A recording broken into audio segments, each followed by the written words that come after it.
Chapter 1. I jolted awake to find Stella bursting into my room, flinging an invitation onto my bed. "Look at you, pale as a ghost. My wedding is next month and you better be there. Don't forget to bring a big gift." I blinked in disbelief at the names printed on the invitation, my mind racing and completely missing Stella's words. Groom, Ray Owen, and bride, Stella White. My hands trembled as I opened the invitation. Ray, dressed in a crisp white shirt against a striking red background, appeared less distant and more inviting than I remembered.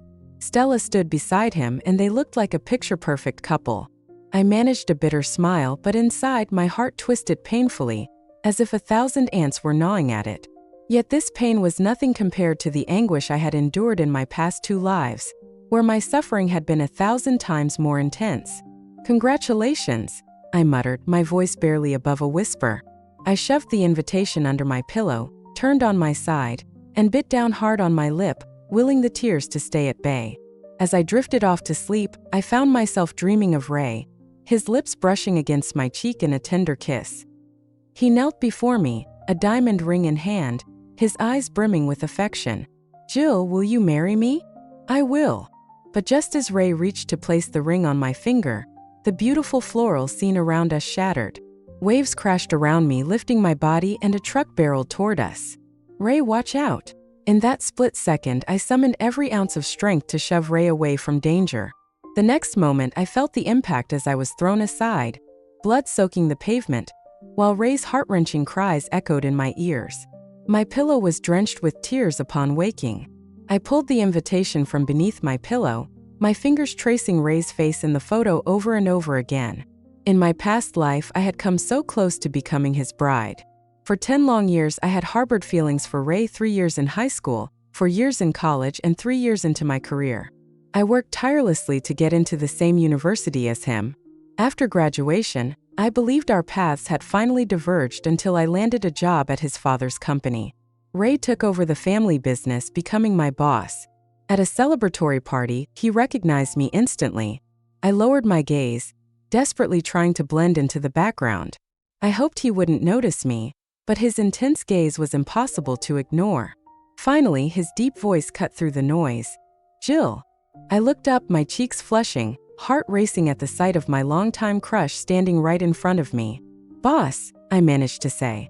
He chuckled softly, a sound that sent butterflies swirling in my stomach. I focused on my shoes, feeling heat rise in my face as Ray's laughter washed over me. He handed me a glass of red wine. "Give it a try." I accepted the glass, my eyes locked on his graceful hand, a rush of exhilaration overwhelming me. Before I knew it, I had downed the glass, my mind starting to swirl. With my low tolerance for alcohol, I became tipsy almost instantly. Fueled by liquid courage, I tiptoed forward and kissed Ray. When I awoke the next morning, I found myself in a hotel room, utterly alone. Ray had vanished, leaving only a faint trace of his cologne lingering in the air. He was always so composed, never letting his emotions show in public. At work, we carried on as if nothing had happened. Once, Ray traveled abroad for a project and unexpectedly brought me along. No one could have predicted that our rival would resort to hiring local gangsters to kidnap Ray. In a moment of desperation, I created a diversion, allowing others to escape with Ray while I donned his coat to draw the gangsters' attention to myself. I was captured. The gangsters mistook me for Ray's girlfriend, demanding a ransom of $50 million. But the ransom never came. Instead, I was met with scornful taunts from my half-sister Stella. "Today is my wedding day with Ray. Don't come and ruin it." In the end, I met my tragic fate at the hands of the bad guys. Chapter 2. After dying twice, I was reborn once more. This time just a month before Stella and Ray's wedding. Home was empty. I made myself a bowl of instant noodles. As I scrolled through my social media, I stumbled upon a post from Stella, a 9-grid family photo collage. In the pictures, she beamed with sweet happiness, flanked by Ray's family on one side and our father and stepmother on the other. The round table was laden with exquisite dishes. I stared at my instant noodles, completely devoid of appetite. Since my rebirth, I had been unusually sleepy, often struggling to distinguish between dreams and reality. The next day, I went to work at Owen Corporation. As the elevator doors slid shut, Ray stepped inside. Our eyes met for the briefest moment before he averted his gaze. We felt like strangers, completely disconnected. I stood in the corner watching him walk away, a bittersweet feeling pooling in my chest. Colleagues swarmed around Stella, showering her with congratulations, while I retreated to a quieter space. Both Stella and I were employees at Owen Corporation. I had been there for 3 years, while she had just joined less than a year ago, drawn by Ray's presence. Stella approached, eager to flaunt her relationship. "Sis, I noticed you liked my post. I figured you wouldn't want to come to these events, so I didn't invite you." She paused, a sly smile on her lips. "Tell Dad and Mom I'll be home late. Ray's taking me ring shopping." I hesitated before nodding in agreement. Growing up, Stella had always been competitive, always wanting to outdo me, even with Ray. She knew about my secret crush on him and reveled in twisting the knife whenever she could. After work, I ran into Stella at the company entrance. I pretended not to see her, but she intercepted me. "Let us give you a ride, sis. It's on our way. We can always get the rings later, right, Ray?" Ray smiled and nodded, the warmth in his gaze reserved only for Stella. He rarely smiled, but with her, he appeared utterly devoted. I pressed my lips together. "No need." Turning on my heel, I hurried away, my heart racing. I was afraid that if I lingered any longer, I might lose control in front of Ray. The first time I met Ray was in my first year of high school. I had been cornered by some bullies demanding my lunch money. With only $5 a day for food, giving in meant I'd go hungry. I stood my ground and they threatened to hurt me. Then Ray appeared, casually holding his phone as he snapped pictures. "I've called the police and will submit these photos," he declared. The bullies, infuriated, charged at him, but Ray picked up a brick and struck one on the head. The commotion drew the attention of nearby vendors, and soon, the bullies were taken away by the police. That day, Ray and I were picked up by our respective parents, and I learned he lived just above me. After that incident, I often spotted him waiting at the school gate. Whenever I approached, he would pretend I wasn't there, walking ahead, maintaining a deliberate distance of 10 meters. He had unknowingly protected me for 3 years. With him around, the bullies never bothered me again. That year, Stella entered high school and quickly developed a crush on Ray. She was perpetually buzzing about him, her teenage excitement bubbling over. I heard his family is wealthy. His dad is a successful businessman. Many girls like him, including me. He's not just handsome but also brilliant, like a hero from a novel. But he's so aloof and seems to have no friends. He's always alone. I quietly stored away every detail about him. During the second half of our senior year, everyone was focused on their studies. One evening after self-study, lost in thoughts about a math problem, I didn't notice Ray stop in front of me, and I bumped into his chest. Chapter 3. "I'm so sorry," I blurted, flustered, my cheeks burning with embarrassment. To my surprise, he chuckled softly. I was momentarily stunned. He averted his gaze, returning to his usual aloof demeanor. "Be careful next time," he said, his voice cool. Seeing him about to leave, I gathered my courage and called out. Just as he turned to leave, I found the courage to call out. I need help with a few math problems. I heard you're really good at math. Could you teach me?" Ray was a top student in science while I struggled with the humanities. Ray seemed momentarily taken aback but nodded. That weekend marked my first visit to his home. It was beautifully decorated, but I felt overwhelmed and out of place.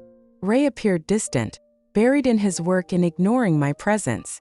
Trying to shake off my discomfort, I sat down across from him, determined to study. "Do we have guests?" Ray's father entered with an attractive woman. I noticed Ray's expression darken. Stella caught me coming downstairs, her eyes flashing with jealousy. "Jill, are you dating Ray? I'll tell Dad and Mom." "No, don't say that," I exclaimed, my heart racing. Stella seemed to sense my turmoil. She snatched the book from my hands and tossed it aside. "If you don't want me to tell, you have to promise me something." From then on, Stella always made me bring her to ask Ray questions. She insisted on tagging along whenever I met Ray. I became a mere background character in my own story. A week before the entrance exams, loud arguments and crashing sounds echoed from above. Later, I learned from my stepmother that Ray was the son of a mistress. His father's legitimate wife had found out about him and caused a scandal. After that, I didn't see Ray again. Until the day after the exams, I spotted him in the stairwell looking thinner. He was carrying a suitcase. Panic gripped me. I feared it would be our last encounter. Gathering my resolve, I asked, "Which university are you applying to?" "Westwood University," he replied. On my way home, I heard a cat meowing. An orange cat rubbed against my leg, meowing pitifully, instantly melting my heart. I picked it up, and it snuggled against me, allowing me to take it home. As expected, my stepmother exploded with rage. "You live off us, and now you want to keep a pet? Get rid of it, or you won't be coming back." I had longed to leave this place, but my stepmother had always held me back, knowing I would be responsible for the housework if I left. Looking down, I muttered, "Fine, I'll move out tomorrow." My stepmother snapped, pinching my arm painfully. "So you think you're tough now, huh? You don't respect us anymore. Why can't you be like your sister, obedient and sensible? I've wasted my years raising you. If I had known, I wouldn't have let you go to university. I should have married you off for some bride price." I numbly endured her tirade. When I got into Westwood University, my stepmother vehemently opposed it, claiming we couldn't afford the tuition. She insisted I settle for a local college instead. Thanks to my aunt, who argued fiercely with her, I got my tuition paid. But in that house, I felt like I had lost my place. While packing, Stella returned. "Let me take care of the cat. If I do, Mom won't kick you out." "I don't want you to leave," she pleaded. "I'm getting married next month. I need someone to help look after our parents," I said. But before I could refuse, Stella whisked the orange cat away. I chased after her but found Ray in the living room. He held the cat, smiling at Stella. Let's call it Ball. Chapter 4. Ray and Stella took the cat to the vet. Throughout, Ray didn't spare me a glance. In my past 2 lives, he had named the stray cat Ball. We had brought Ball to the vet together for checkups and vaccinations. Ball loved to cling to Ray, often sleeping on him and waking me in the mornings with soft meows for food. Even in this life, he remembered Ball. But he had forgotten me. I could no longer hold back my tears. With Ball's presence, Ray visited our home more often. I instinctively avoided him, working late every night for a week. Ball would rub against my legs, but Stella would scoop it up, protective as a mother hen. Ball was well taken care of, its coat shiny and smooth, much plumper than when I first rescued it. "Ball is my cat. You need to keep your distance," Stella declared. She seemed to forget that I had found Ball. My head felt heavy, too tired to argue, and I dragged my exhausted body back to my room. I slept until noon the next day. When I awoke, I had a high fever and a dry throat. After calling in sick, I drank some porridge and took a cab to the nearest hospital. While I was paying at the front desk, I saw Ray and Stella. "Ray, do you think it's a boy or a girl? We should prepare some names for when the baby arrives," Stella said excitedly. I watched them head toward the maternity ward. Dazed, I picked up my dropped receipt, Stella's words echoing in my mind. It felt as if my heart were being torn apart, making it hard to breathe. "Are you okay? Do you need help?" a nurse asked kindly. I shook my head, pale, but the world faded to black. When I woke up, I found myself in a hospital bed, hooked up to N4. After the nurse finished changing the last drip, she looked at me with concern. "You had a fever of 104. With the exhaustion, your body couldn't handle it." I sincerely thanked her, then drifted back to sleep. That sleep was deep and restorative. At 10 p.m., I returned home to a quiet house. Meow. Ball jumped onto the couch, eyeing me curiously. I picked it up and scratched its back. It purred in contentment. Today was Stella's birthday. She had posted on social media, "Happy birthday to me, forever Mom and Dad's little princess." Wearing a crown, she made a wish in front of her birthday cake. Next to her, a hand with a matching ring appeared. It was Ray's hand. I stared at the ring, it was stunning. I filled Ball's bowl with cat food, squatting beside it as it ate. "Ball, it's just us tonight." That night, I dreamt again of Ray proposing. He knelt in a field of flowers, presenting a ring. "Jill, will you marry me?"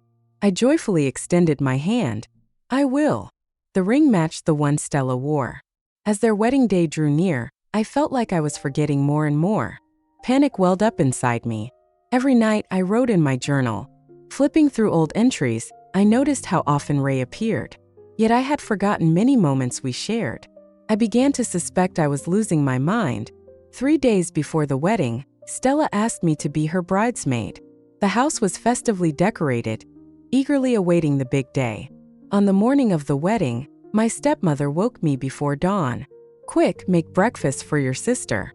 The groom will be here soon. And don't forget to bring snacks for the road." I cooked noodles while Stella slept. My stepmother coaxed her awake, but Stella pushed the noodles aside. "I can't eat. I have to wear my wedding dress." She eyed me. "Don't wear any makeup today." She didn't want me to overshadow her. Even if she hadn't said it, I lacked the energy to dress up anyway. At the wedding, the lights sparkled. Ray looked tall and distinguished in his tailored suit, exuding elegance. He held Stella's hand as they walked down the aisle.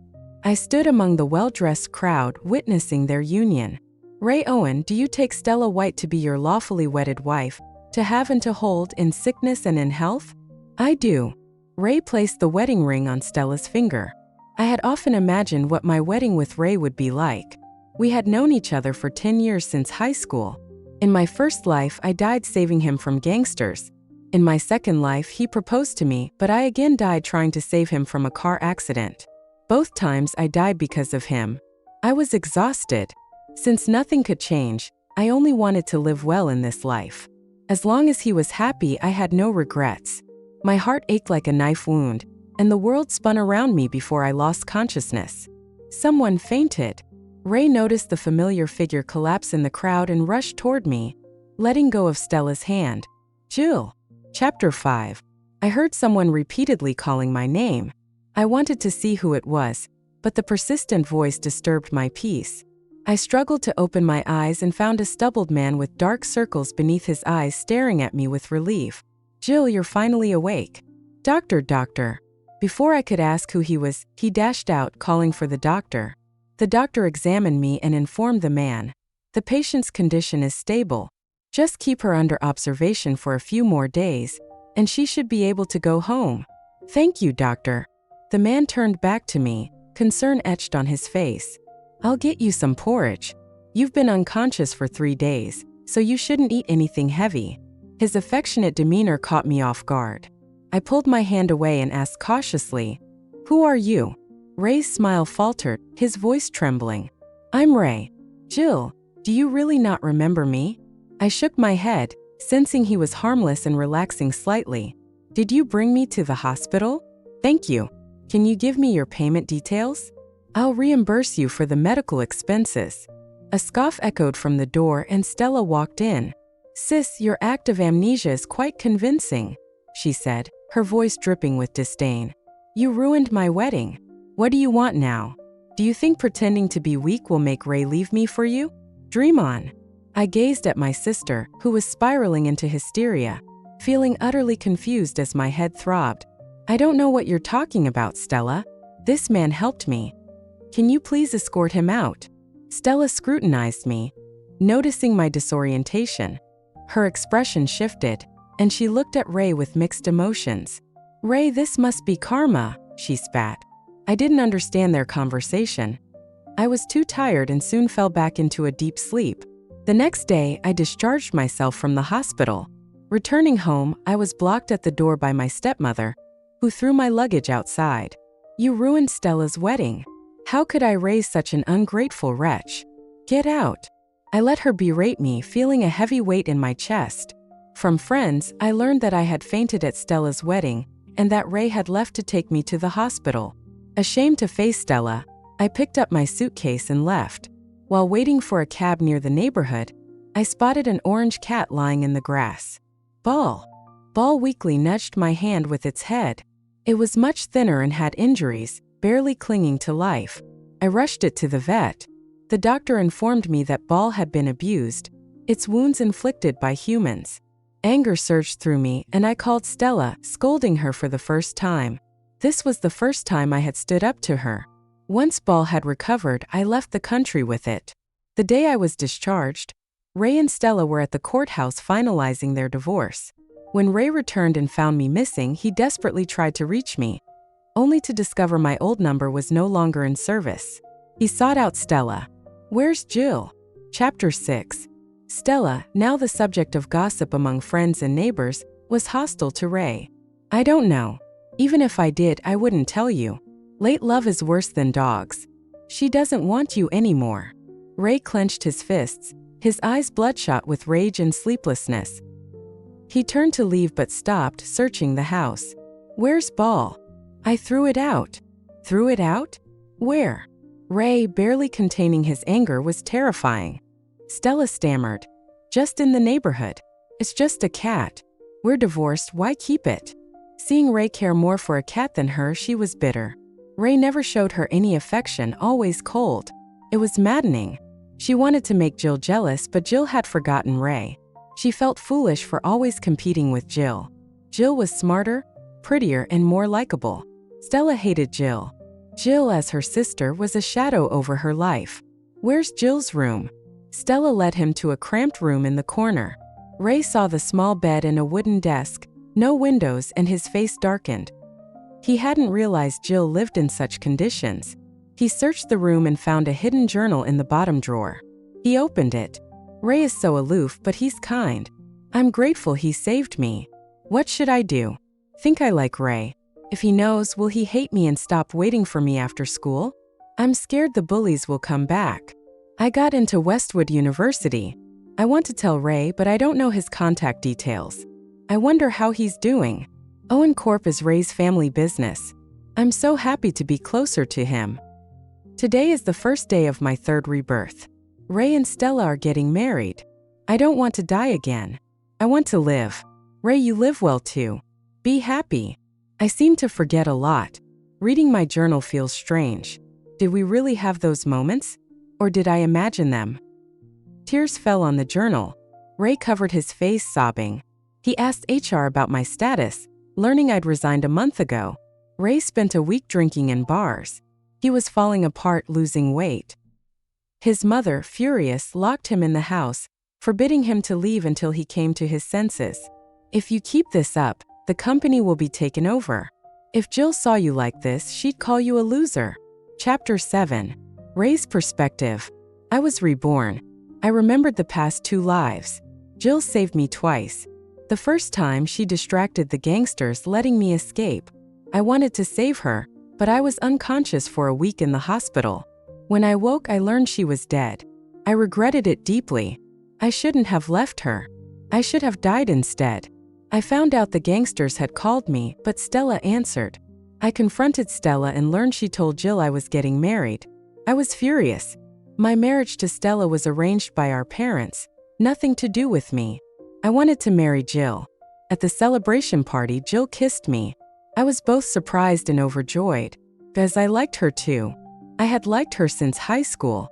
I purposely waited for her after school, enjoying the feeling of having her company on the way home, even if she kept her distance. Initially, she followed me like a timid kitten, always 10 steps behind.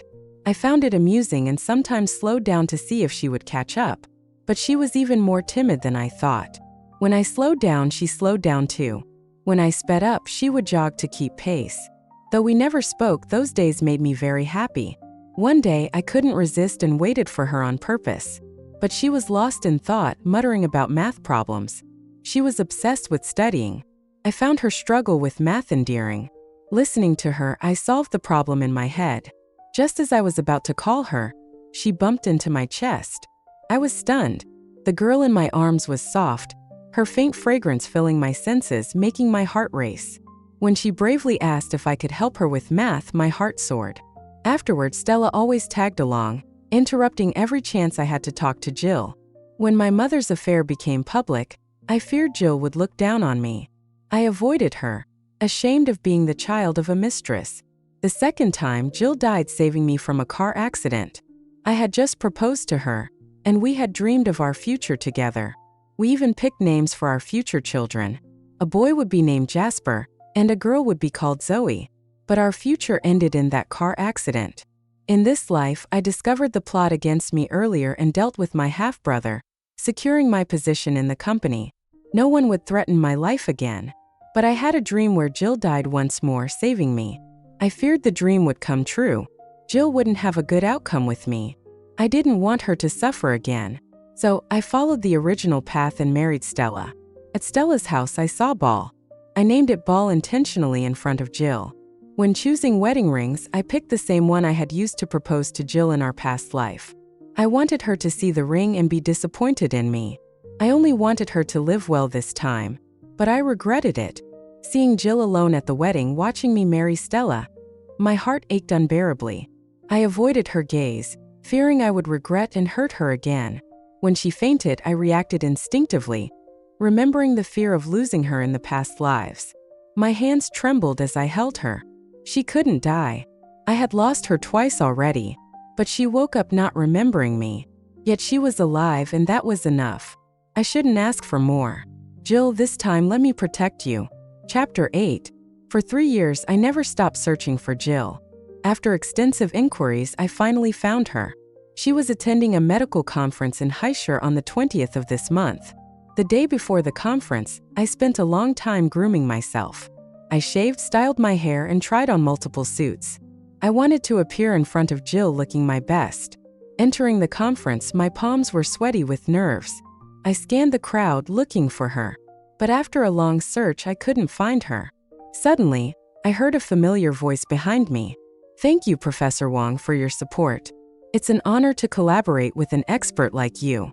I turned swiftly and saw her, confidently conversing. Jill wore a champagne-colored dress, her hair up, exuding elegance. She looked even more stunning than before. I smiled widely, but just as I was about to approach her, a man appeared beside her, affectionately holding her. The man placed his hand on Jill's belly, with a mixture of worry and adoration. Jill, you've been standing for almost an hour. Take a break. Jill playfully glared at the man. I'm only 3 months pregnant, not too big to walk. Why are you so worried? The man, handsome and distinguished, looked perfect with her. Unknowingly, I followed them.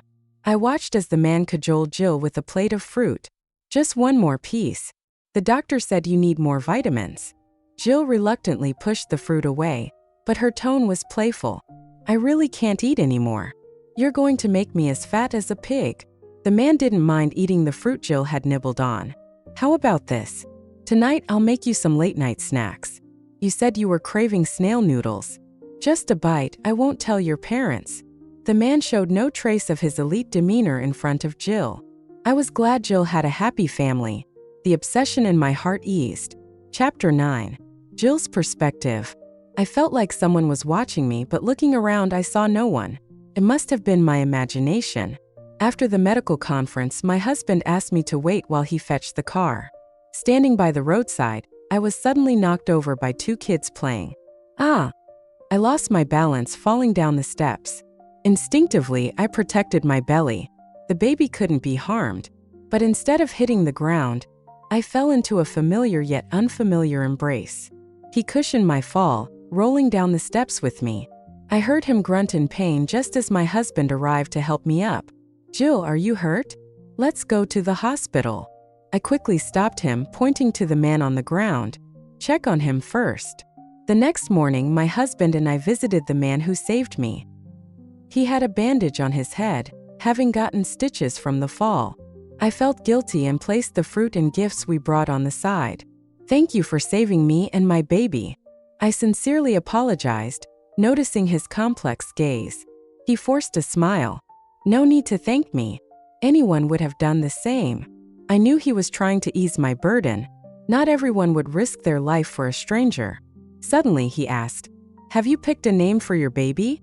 His question puzzled me, but he was my savior, so I answered. If it's a boy, we'll name him Jasper. If it's a girl, Zoe. I saw tears in his eyes. For some reason, my heart ached too, as if I had lost something vital. I'm sorry I feel unwell. I need to be alone. He realized his mistake and asked us to leave. As we left, he gazed out the window, whispering, Jasper, Zoe, such beautiful names. When we returned the next day, the nurse said he had checked out. Back home, I found Ball was not well. Ball had been severely abused, leaving him with chronic issues. Living this long was a blessing. My husband and I stayed with Ball until the end. 7 months later, I gave birth to a baby girl. Our daughter was healthy and lovely. We had agreed she would take my surname if she was a girl and my husband's if a boy. We named her Jill Zoe, hoping she would have a happy and smooth life. Chapter 10. Zoe's Perspective. My name is Jill Zoe and I'm 5 years old. Our teacher took us to a science exhibition. The exhibition was huge and filled with things I had never seen. The teacher said these were all high-tech products, the fruits of human wisdom. I wanted to be a scientist too. Children, stay close to the teacher and don't wander off. I was so engrossed that I didn't hear the teacher. Suddenly, I realized I couldn't see my teacher or classmates. Tears welled up, but I remembered what Mom said. Don't cry if you get lost. Find a police officer. I held back my tears. Little one, where's your mom? I looked up at the tall man before me, blinking. Mom said not to talk to strangers, but this man didn't look like a bad person. Do you have a phone? The man nodded, unlocking his phone and handing it to me. I dialed my teacher's number, speaking in my small voice. Teacher, I'm lost. The teacher told me to stay put and they'd come find me. I returned the phone, and the man explained my location to the teacher. The man picked me up, soothing me. Your teacher is on the way. Don't wander off again. Your mom will worry. I asked curiously, do you know my mom? The man looked at me, his emotions complicated. Yes, I know her. I rolled my eyes, recalling a scene from TV. Are you in love with my mom? I have a dad who loves her very much. You don't stand a chance. The man chuckled, ruffling my hair. You're quite the character. Soon the teacher arrived, shocked to see the man. You're Mr. Owen. The man nodded, smiling at me. Take better care of the kids. Don't let them get lost again. The teacher promised, taking me away. I asked curiously, Teacher, who was that man? The teacher looked up to him. He's the CEO of Owen Corp, a leading philanthropist in our country. But it's a pity he never married or had kids, living alone. On my 18th birthday, I received a gift. The lawyer handed 3 wills to my parents and me. These are from Mr. Owen. One for Jill Zoe, one for Jill White, and one for Mr. Fu. He donated half his estate to charity, leaving the rest to Jill Zoe and Jill White. Mr. Owen wrote to me, Dear Jill Zoe, listen to your mom and live a happy life. My parents looked at their letters, their expressions strange. They shared the letters with me. I learned Ray Owen had loved my mom. He never married or had children, dying of cancer at 51. In his letter to my dad, he wrote, I envy you for being with Jill. 18 years ago, I regretted not leaving sooner. I almost caused her to lose the baby. Since then, I didn't dare to see her, fearing I'd bring her bad luck. I was always unlucky. May you have a long and happy life together. Don't mistreat her, or I'll haunt you even in death. The end.